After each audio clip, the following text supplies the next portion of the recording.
Assalamualaikum warahmatullahi wabarakatuh. Salam sehat berlimpah rezeki untuk kawan Aceh dimanapun berada. Ketemu lagi nih sama Aceh di channel Audio Cerita.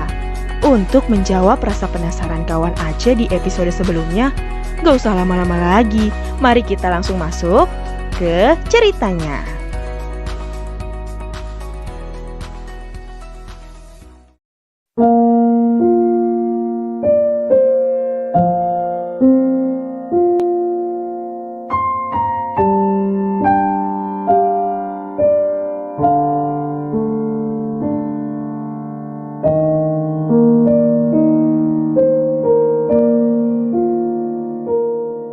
Begini Bu, saya baca dari riwayat pemeriksaan kehamilan Ibu di sini, ada beberapa gejala yang mengarah pada kehamilan preeklamsia. Jadi dokter itu terlihat tidak nyaman. Aku mulai merasakan firasat yang tidak enak. Begitupun Mas Wiryo, wajahnya terlihat lesu. Maafkan kami Pak, Bu, saya harus mengatakan apa yang saya dapatkan dari hasil pemeriksaan tadi. Janin ibu sudah meninggal di dalam kandungan. Kita harus segera melakukan tindakan induksi untuk segera dilahirkan agar tidak membahayakan kondisi ibu Jum. Bukan bagaikan disambar petir lagi yang kurasakan. Aku seperti disayat pisau ribuan kali. Rasanya sakit, teramat sakit. Belum lama aku kehilangan mama, kini aku juga kehilangan anakku. Baru kali ini, kulihat Mas Wiryo menangis. Dia mencium dan mengusap perutku. Aku tak tahu harus bagaimana. Haruskah aku menangisinya? Menangisi pun tak akan bisa mengembalikan nyawa anakku. Mas Wiryo memelukku. Berkali-kali ku dengar dia mengatakan kata-kata sabar dan istighfar. Aku masih belum percaya. Aku harap aku segera bangun dari mimpi buruk ini. Aku terbaring di atas ranjang rumah sakit. Semua peralatan persalinan sudah siap sempurna. Ternyata ini bukanlah mimpi, karena rasa sakit ditusuk jarum infus itu benar-benar nyata terasa di kulitku. Mas Wiryo memegang erat tanganku. Aku tahu dia juga sangat sedih. Namun, bola matanya tersirat sebuah pesan bahwa aku harus kuat menghadapi kenyataan ini. Hanya Mas Wiryo yang mendampingiku. Karena kabar duka ini sangat mendadak. Aku yakin orang tua Mas Wiryo akan sangat sedih mendengar hal ini karena cucu harapannya telah diambil oleh Tuhan. Perutku dipacu melalui infus agar janin ini bisa segera dikeluarkan. Rasa sakit di perut dan pinggang mulai kurasakan. Iya, aku akan melahirkan anakku, anak yang sudah tak bernyawa. Proses melahirkan ini tak akan pernah kulupakan. Aku juga mengejen seperti ibu melahirkan lainnya. Aku juga merasakan rasa yang teramat sakit. Bagian jalan lahirku juga terluka. Aku juga merasakan sensasi pecahan air ketuban. Tapi, bayi yang kulahirkan tidak menangis. Ia hanya terdiam dengan kulitnya yang sudah membiru. Pukul 1 dini hari, kulahirkan bayi mungil yang masih sepanjang penggaris, sebesar buah jagung dan berjenis kelamin perempuan. Anakku, mama sayang kamu nak. Tunggu mama di surga ya. Badanku masih terbaring lemah di atas ranjang rumah sakit. Kurasakan nyeri di bagian jalan lahirku. Mas Wiryo menatapku dengan penuh rasa khawatir. Lalu, ia menggenggam tangan kananku dengan erat. Semangat ya sayang, ini sudah jalan Tuhan. Anak kita akan jadi penolong kita di akhirat kelak. Aku percaya kamu kuat, Dek. Aku hanya diam. Rasanya tak percaya di usiaku yang belum genap berkepala dua ini. Aku harus mengalami cobaan yang amat berat dari Tuhan. Tak lama kemudian, Mas Wiryo meminta izin para medis untuk menggendong bayi mungil itu. Air matanya bercucuran. Ku dengar bisikan suamiku melantunkan lafaz azan yang didengungkan di dekat telinga bayi itu. Entah harus bagaimana ku gambarkan perasaan ini. Aku merasa kasihan melihat suamiku memperlakukan bayi mungil itu layaknya bayi hidup. Mas, aku mau lihat. Aku mau lihat anakku. Awalnya, aku tak tega melihat anakku. Tapi, jiwa keibuanku tidak bisa menahan rasa untuk menggendong dan membelainya juga. Saat ku sentuh badan mungilnya, ku tatap wajahnya. Mata, telinga, hidung dan bibirnya sudah berbentuk, meskipun belum sempurna. Ku sentuh pelipisnya dengan jari telunjukku. Kulihat jari jemarinya yang juga sudah terbentuk, meskipun tanpa kuku. Suara tangisku pecah tatkala ku dekap bayi itu di dadaku. Nak, baik-baiknya di surga. Suatu saat pasti kita akan bertemu. Mama sama ayah sayang Dedek.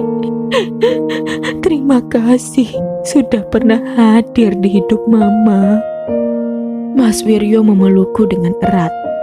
Dielus-elusnya punggungku, sebuah isyarat agar aku tegar.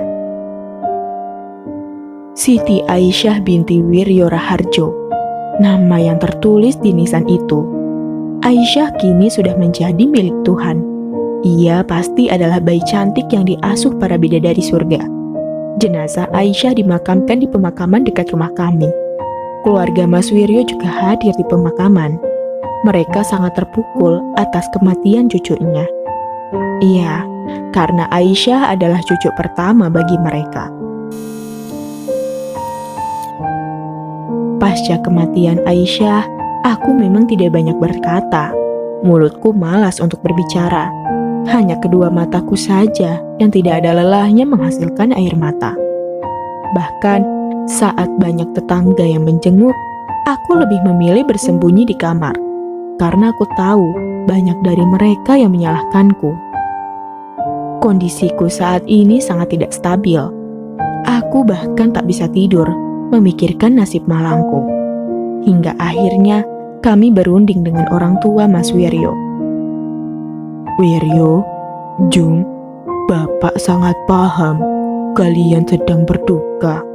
Bapak sama Ibu saja sedih sekali, apalagi kalian. Ujar Pak Ismu dengan suara lirih. Jadi begini nak, Ibu sama Bapak ada rencana buat ngajak Jum sementara ikut ke rumah kita dulu, biar ada yang jagain Jum di sana. Kata Bu Ismu menimpali. Mas Wiryo melirikku. Aku hanya menundukkan kepalaku. Encih Pak, Bu, sebenarnya saya juga khawatir dengan kondisi Jum. Jum juga setiap hari sering tak tinggal mengurusi kerjaan. Jadi saya tidak bisa nemenin istri saya tiap waktu. Gimana dek? Mas Wiryo menatapku dan berharap aku menyetujuinya. Ku anggukan kepalaku tanda setuju, karena ini memang pilihan yang paling tepat untuk memperbaiki kondisiku. Kini, aku tinggal bersama mertuaku, sementara Mas Wiryo harus sendiri dulu tinggal di rumah kami, karena di sana lebih dekat dengan usahanya. Meskipun berbeda kabupaten, Mas Wiryo tetap sering mengunjungiku jika pekerjaannya tidak terlalu banyak. Kurang lebih sebulan aku tinggal di sini. Awal mula aku tidak pernah keluar rumah. Namun, atas dukungan dari ibu mertua, akhirnya aku mulai terbiasa dengan orang-orang di sekitar. Sore itu, aku duduk-duduk di kursi depan. Ibu mertua mendatangiku. Jum, ibu minta tolong boleh? Soalnya ibu sama bapak mau kondangan tempat teman ibu. Monggo bu, bisa kok.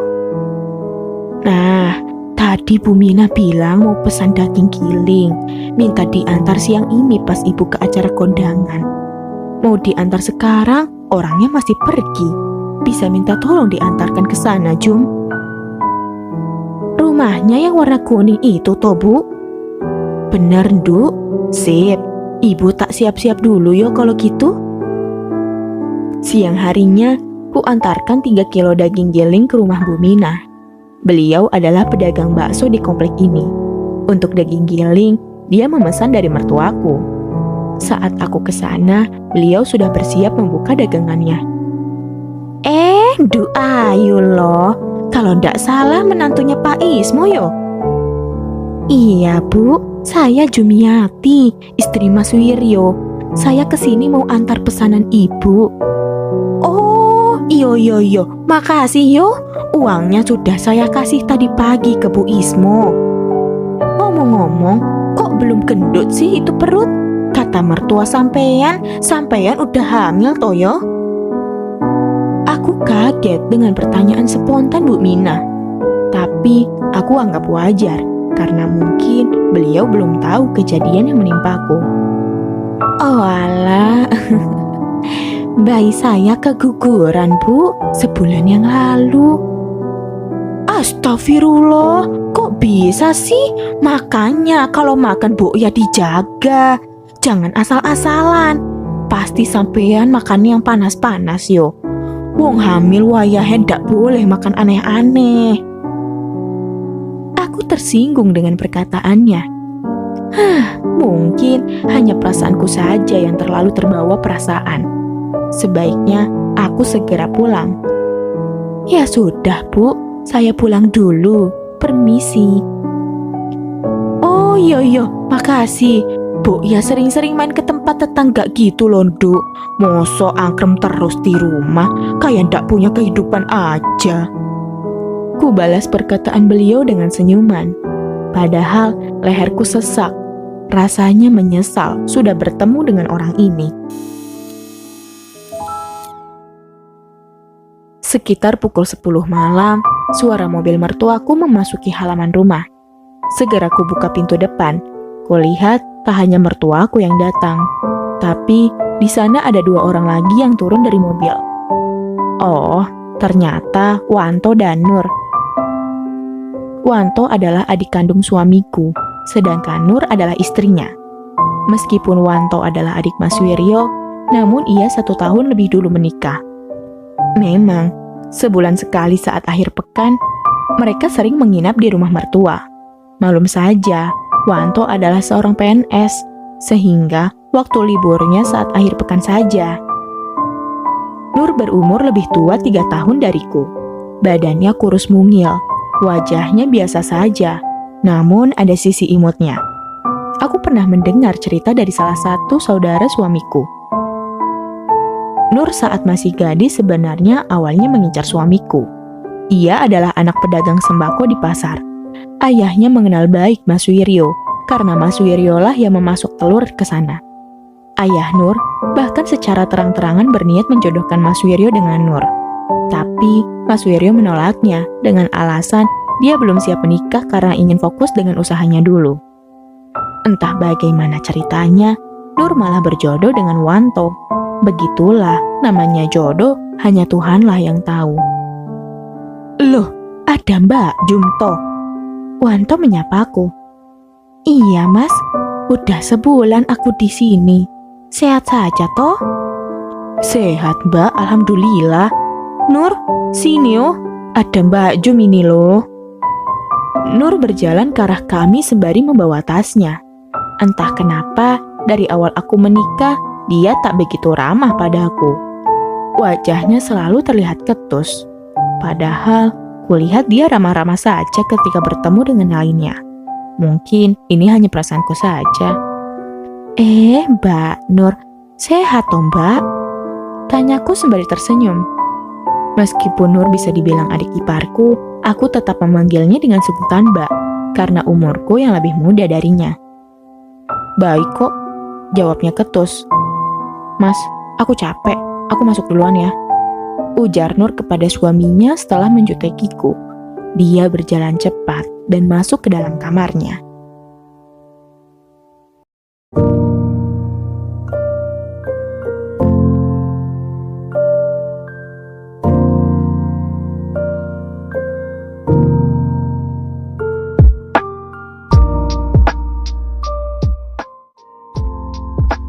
Oke kawan Aceh, demikianlah akhir cerita untuk episode kali ini.